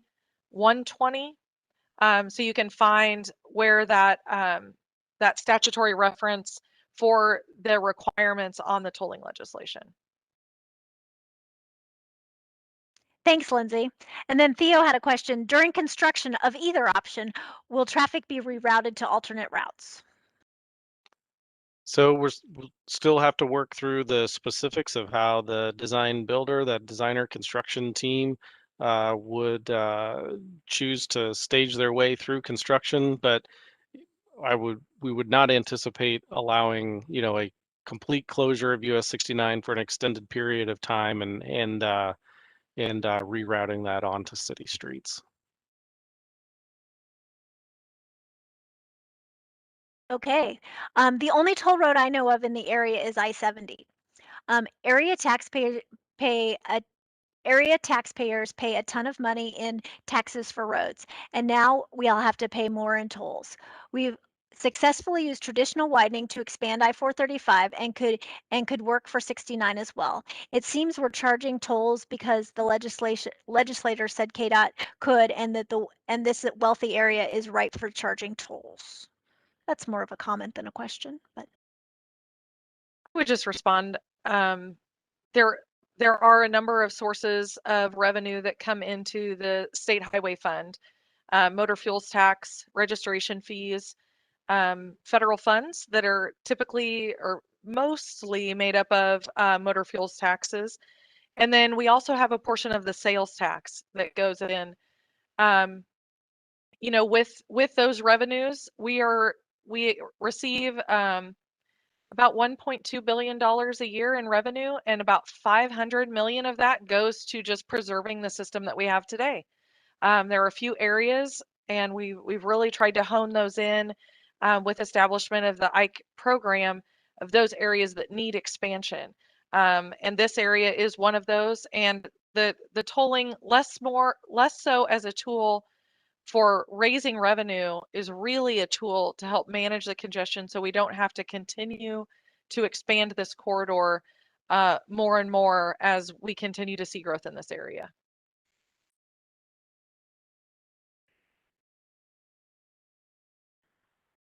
Do you anticipate the toll revenue eventually completely paying off the costs for the infrastructure updates, or do you foresee revenue chasing ongoing costs for the original projects plus future upgrades and repairs forever? I assume the latter is true, but what happens with the revenues if it outpaces the cost of the project? So, Doug, that's a great question. The revenues as they come in, it's going to take a while for those revenues to kind of ramp up. We have a cost to collect that Cameron mentioned earlier, that would come off the top of any revenue generated. We have been in conversations with the city about, and we will be continuing those as we get revenue projections. Now that we have the cost side of it, we can look at what potential revenue could be generated by a toll, and then look at what amount of local contribution those tolls could be applied to pay that off. We did try to work with the legislature this year to get us a little bit more flexibility. We were a little premature, not having a toll project underway in a community that kind of wanted some additional flexibility. But toll revenues could be used on future improvements, or once that local match is achieved, that the toll could go away. Just depends on how we structure the agreement with the city.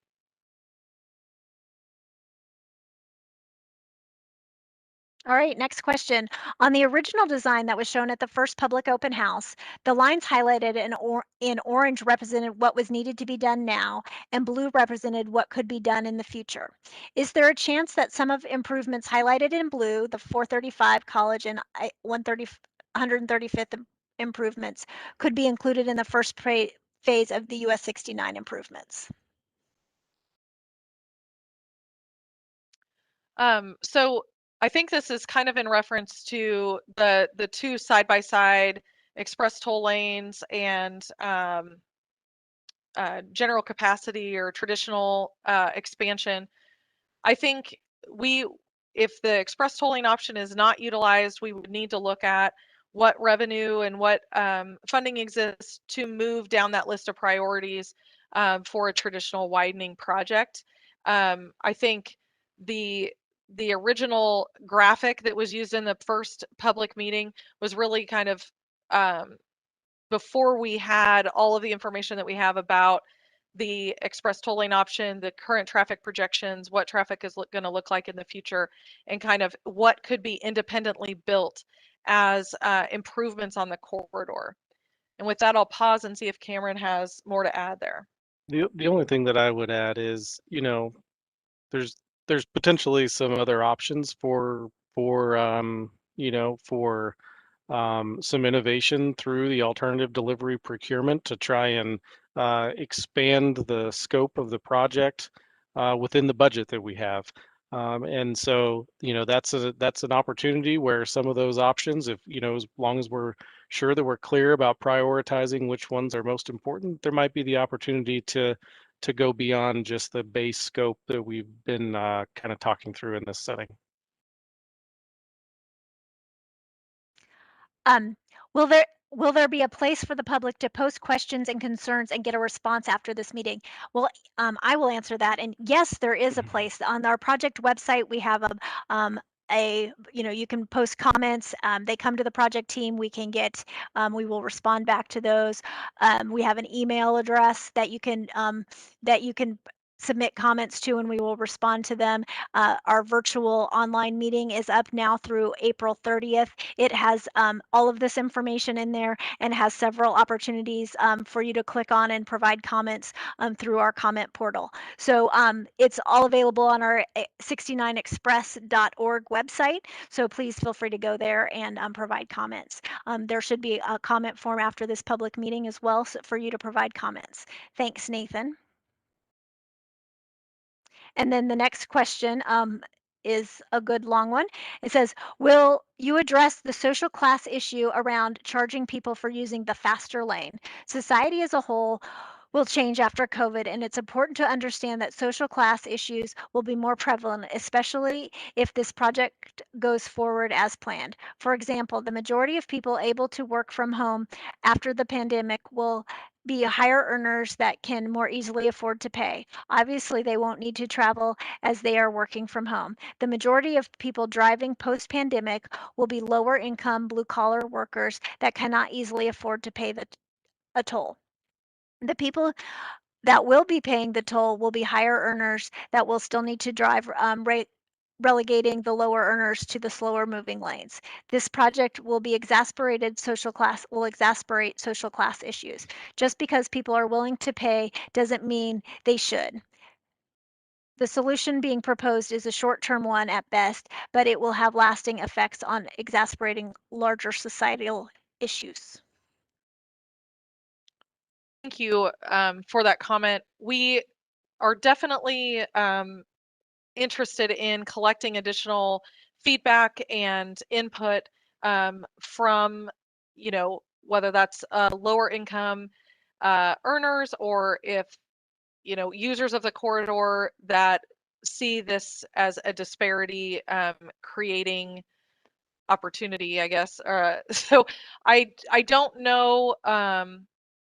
I don't know that we have a really good answer for how we can address this. We want to hear more from people about the impacts that this kind of a decision could have on their day-to-day lives, and we certainly want to think about what we could do to provide transportation options that would not, you know, hamper their use, whether that's the express toll lane or using the corridor altogether.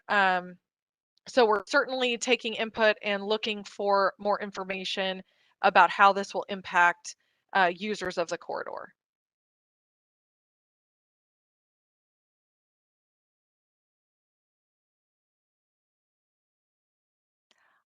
All right, next one. There exists a bike trail just south of 135th Street that passes under 69. The bike trail runs alongside Tomahawk Creek that also passes under 69 at the same location.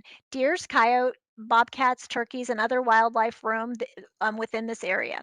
Will the bike path and the bike pathway for the wildlife be accommodated by the widening that is considered? If it has not yet been determined, are there considerations likely to be prioritized in the environmental impact study? So this is a good question. The short answer is if there's impacts to that trail network through there, that'll certainly be need to be restored as part of the project. There could be some temporary impacts, during construction. But I'll say one of the reasons why, as we dive through the evaluation of the express lanes option versus the general purpose lanes expansion, that smaller footprint has fewer bridges and things like that that cross some of those creeks and trails, and has potentially some smaller environmental impacts that you mentioned here. So that is definitely part of what we'll be working through to compare the impacts of those two options.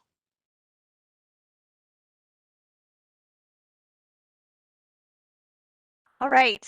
Express toll lanes and widening are short-term solutions at best. There are plenty of research to back. My question is, why haven't you looked at actual solutions that will address the root cause of and or be long-term solutions that will not need to be addressed in the next 2 to 5 years after the completion, such as the current proposed solution? Express toll lanes are already outdated ways of thinking, so more future-looking solutions should be considered. They would be more expensive, but the potential gains in the future would be far greater.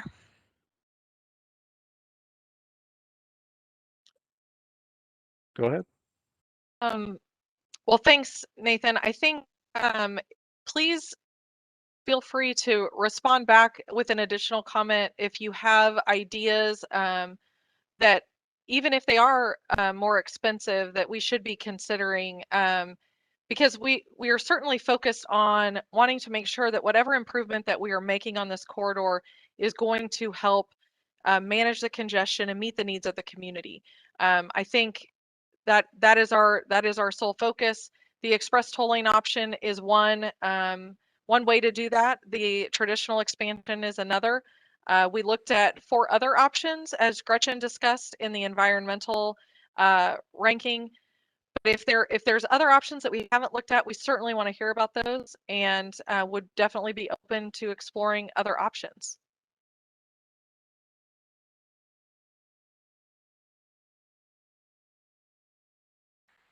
On the traditional widening, how many lanes? The traditional widening would be 6 lanes, just like the express lane option.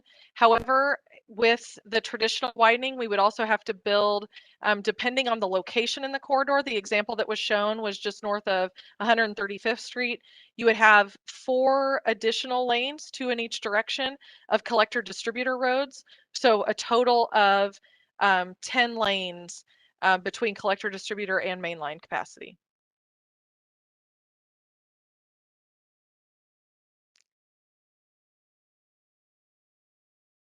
All right, we're getting close to 7 o'clock, but we'll take a few more questions. We'll read a few more questions. Should the project be pushed back in order to collect more data regarding traffic post-pandemic? Not only does the current data not support your projections, at best it's on par with pre-pandemic levels. Your traffic projections are guesses at best, considering no one knows how things will change after COVID. I think waiting to collect more data would be wise. So I can kind of speak to some of this. So one of the things that our team is trying to do, because you do bring up a good point with any project, as you're looking out 30 years, you are doing a projection and looking into the future of what you think the future is going to look like. So a lot of the information that I presented was based on what we're calling our baseline forecast, which is really based on the adopted regional growth model that's used across the entire Kansas City metro area. But we're also looking at some other scenarios. We're looking at, what happens if there is a more pronounced but if there is a more pronounced work from home situation that stays for as a permanent shift in how people do that. So we're looking at that. We're looking at other lower growth scenarios where maybe the region doesn't grow quite as fast as what's been projected. So we are looking at how does that change if there is a low growth scenario. We're also looking at the other end of the spectrum. I mean, the projections that we showed represent a significant decrease in the pace of development and the pace of growth as what's been experienced out here over the last 10 years. So we're really looking at both of those, where the projections that I showed are really kind of down the middle and kind of represent that middle ground between a low growth scenario and a high growth scenario. All right, it's 7 o'clock. We're going to respond to one more question, and then if we did not respond to your questions verbally, we have them in writing, and we will be responding back in writing to all of those questions. And you will either receive a response in your inbox with that, and we will be posting those responses on the website as well. So our last question is from Mark L, and it's a long one, so I'm going to read it here real quick, and then so most residents believe that the only source of revenue for KDOT is the gas tax. However, the Kansas Department of Transportation also receives revenue from the Kansas sales tax, which is charged on all purchases. KDOT receives approximately 1% percentage point of the 6.5 charged on purchases. That translates to 1 cent of every dollar that is spent in the state of Kansas. This means that KDOT receives revenue of every dollar spent on groceries. Overland Park receives 1 percentage point of sales tax. This means that Overland Park and KDOT receive approximately the same amount. In 2019, Overland Park received approximately $49 million for the general fund. KDOT also received this amount for purchases in Overland Park also. KDOT is asking for a local contribution. It would seem that the residents of Overland Park provide a large contribution already. Why can't Overland Park tax remittance be considered as the local contribution?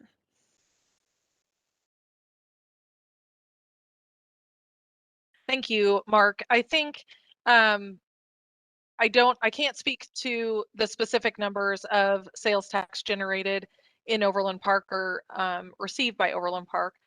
I don't have those figures in front of me, but I would say as it relates to the overall transportation system, we had conversations about this in the 2018 Joint Legislative Task Force. And when we look at the statewide transportation system, there are components of it that are reliant on other areas. So it's not enough to think, okay, we're just going to improve this corridor with Overland Park's money for Overland Park. There's an entire system that works together. Rural people travel in to Overland Park to make purchases, to buy groceries, those types of things. They are using that road system.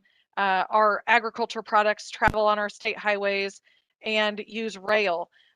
We have to look at the entire system. We have to maintain the entire system, and we have to make strategic improvements and expansions to that system to help support the economy, help support needs of the community, and continued growth. So I understand the point of your question, and we are certainly, trying to use the revenue that comes into the state highway fund as best as we can. The local contribution portion of the discussion is really to help communities advance their needs and their priorities faster.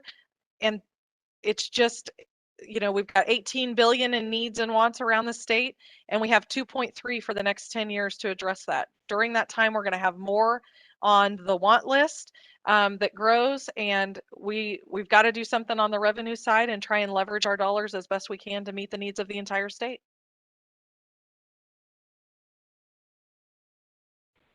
Thank you, Lindsay. And thanks to everyone that's still on the call and participating in the meeting. We really appreciate your attendance. And while we have about 10 to 12 questions left unanswered, we will be responding back to those questions in writing, and we appreciate your time for you took to type those in. So thanks very much. And Lindsay, do you have any closing remarks you'd like to make? Yeah, I think that this has been a fantastic discussion tonight. I really, really appreciate everybody asking their questions and expressing their view on the two options that we're continuing to look at through this process. I would encourage you to continue to stay engaged. The amount of information that we had in this presentation and for this public meeting was much more than what we had at the first public meeting. And so your continued engagement and your opinion is very, very valuable. And we want to continue to hear that as we move into additional decisions and move towards getting a better US 69 for the citizens of Overland Park and Northeast Kansas. So thank you all very, very much, and look forward to continuing to visit and continuing to explore these options in the future. Thank you.